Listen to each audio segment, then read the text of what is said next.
everyone, and welcome to Stan the Wine Man TV. I am your host, Stan Rattan, and this is the Blue Collar Wine Show, where I help you spend your wine dollars wisely. We did an episode of can we find good wines under $15, and they were all reds.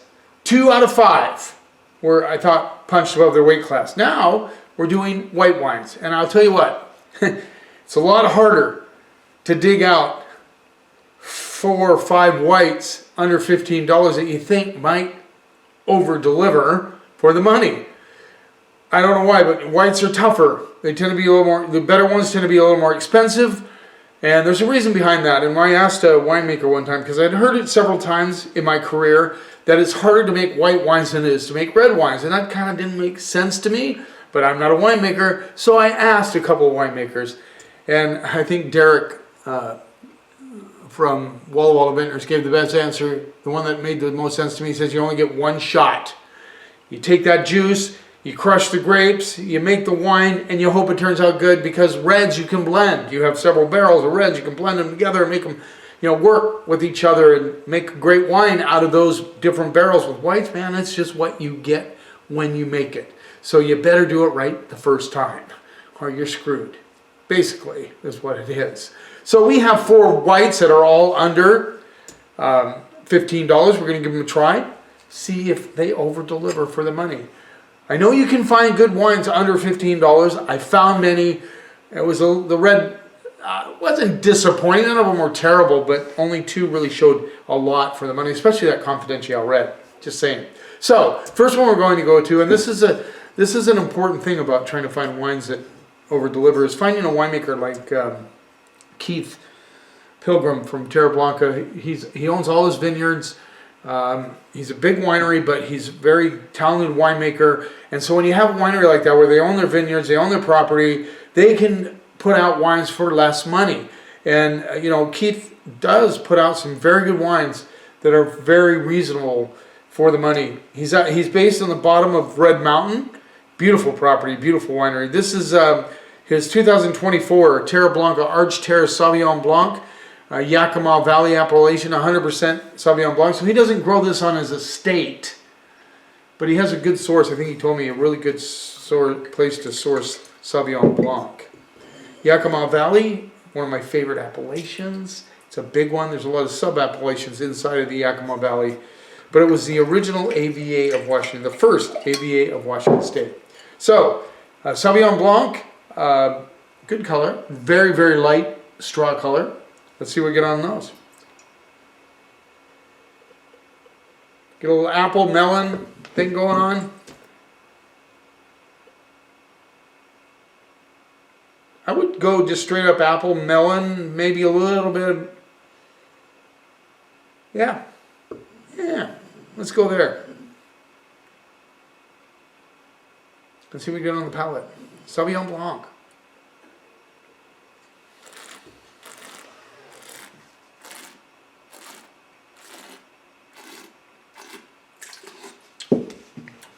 Nice and fresh. This is what you want a Sauvignon Blanc to be. I didn't mention the price. It's $13. Nice and fresh. Good kind of green apple with a little bit of red delicious apple in there. And the melon notes come through. I'm even getting a little bit of a tropical sort of thing going on. Maybe give it another whirl here.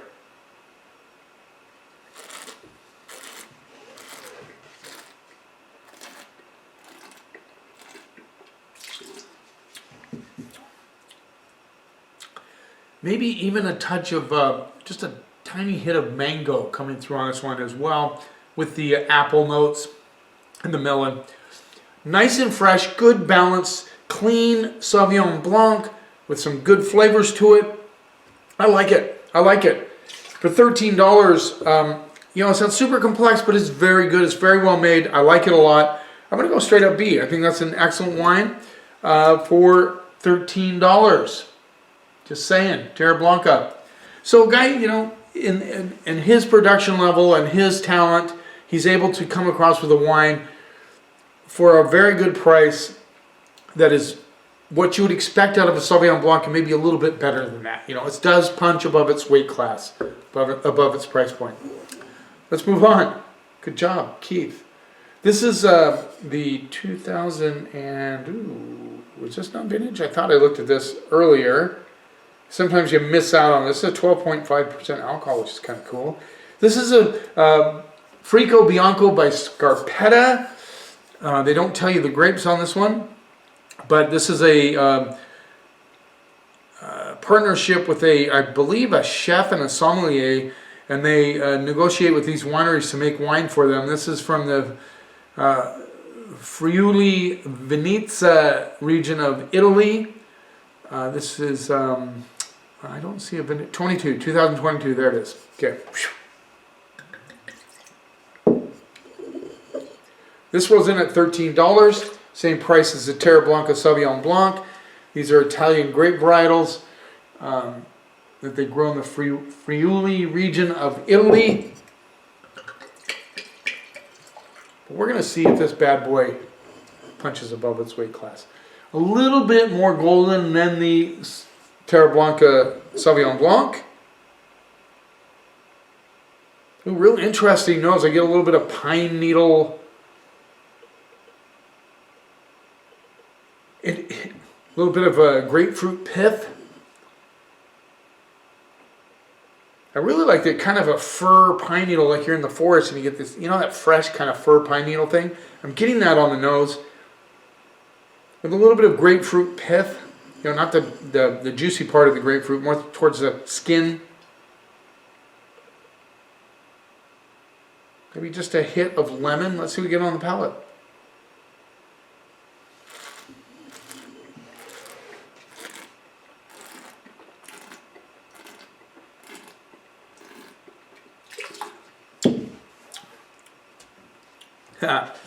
Very fresh and lively on the palate. It has a little texture to it, almost like they did a little bit of skin contact with this wine. I get that, you know, that pine kind of fir needle, more hedging toward the fir needle on the mouth. I really sense that. It's not repulsive. That might sound kind of bad to you, but that's what I'm getting on this one, with a little bit of apple and lemon. Notes coming through, and maybe a little bit of guava.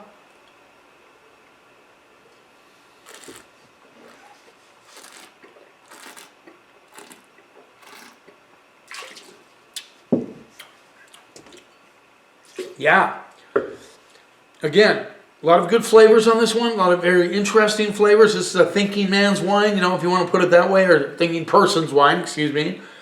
Somebody, you might think about it. What am I getting on this? Maybe a little bit of guava, maybe a little bit of that pine or fir needle thing going on. Like they crushed, you know, fir needles into a guava, and you get a little bit of that melon and some lemon notes coming through on this one. Very interesting wine. And it's $13, and I think it's very good for the money. I think this one really delivers above its weight class. I'm going to go BB plus on that wine. I like it a lot. Okay, now we're moving on. Now this is a very familiar label to a lot of people. I sell it at the store for $14. This is the 2023 Edna Valley Vineyard Chardonnay, California. I sell a lot of this wine, a lot. $14. You might be able to pay, you might pay more somewhere else or less somewhere else. I get it. Edna Valley's a big producer. Let's see what we get on this one. And I'll explain why I'm pouring it in front of the other one when we get to the other one. So, very, very golden color. I hope you can see that. Yeah, very golden. Let's see what we get on the nose. Get a little, baking spices. Just a hit of butter. Some interesting pear and pineapple notes on this one. Man, this one has a lot of baking spice. I can see why somebody might like that one. Even a touch of apple. Let's see what we get on the palate.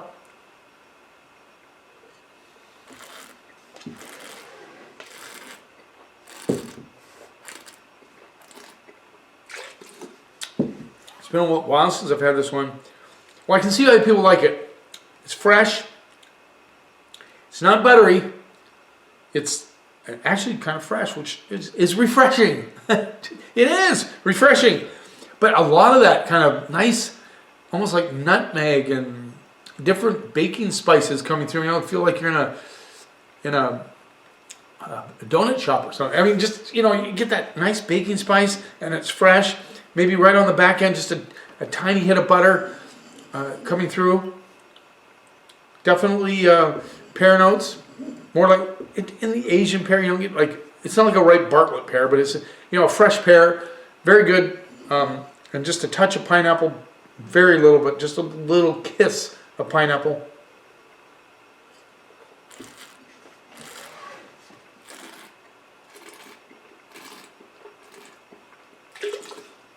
Yeah, I think we're $14. This is pretty decent Chardonnay. Now, it doesn't have any makeup. I don't feel like it, you know, manipulated it too much. I like it. It's very fresh, good. I'm going to go straight up beyond that one too. So far, the whites have really turned out to be quite nice for the money. $14 Chard. I understand why a lot of people come back for more. If you're really into that kind of baking spice component in a Chardonnay, this has it in spades. I really like it. Let's move on. The Domaine de Claude de Lumiere Côte de Rhone Blanc 2025. This is a label by Saint Dominique. I love their winery. I met them when we went to the Rhone Valley. This is 40% Viognier, 30% Grenache Blanc, and 30% Roussanne.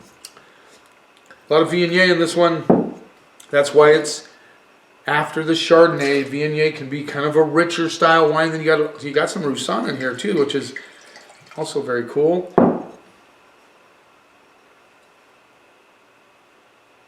$13. Or is it? No, 14. This is 14 as well. Sorry. I was trying to remember what we sold it for at the store. I believe it's $13.99, so $14. This is very similar to the second one, the Scarpetta Frico Bianco. Kind of light golden color. Straw. Let's see what we get on those. So yeah, you get that kind of mango, papaya, sweet apples. Maybe even a little bit of apricot coming through on this one. Let's see what we get on the palate.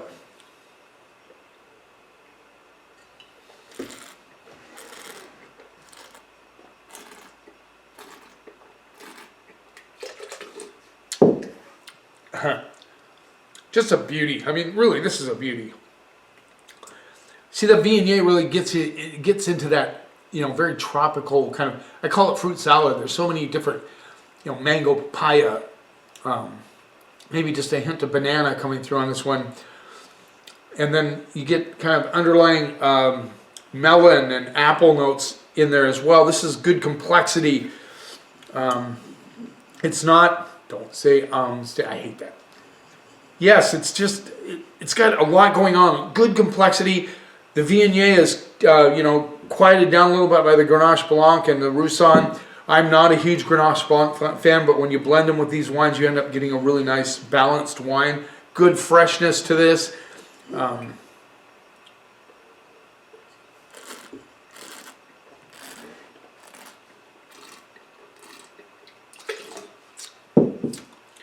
This would be a great seafood wine. You could have this with halibut, like a white fish. I think you can match this with a lot of different things. A salad, a really good, just kind of a quaffer. Some people might call this a port schmounder. It's really a delicious wine, but it has good balance, good freshness on the palate, and all those flavors, those fruit flavors, those, like I said, melon, papaya, mango, a little bit of banana coming through there, barely, as well.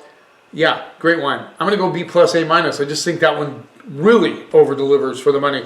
So these whites, crazy, you know, they're a little bit more. We didn't get into the $11 range. I could not find one that I felt I could review for $11.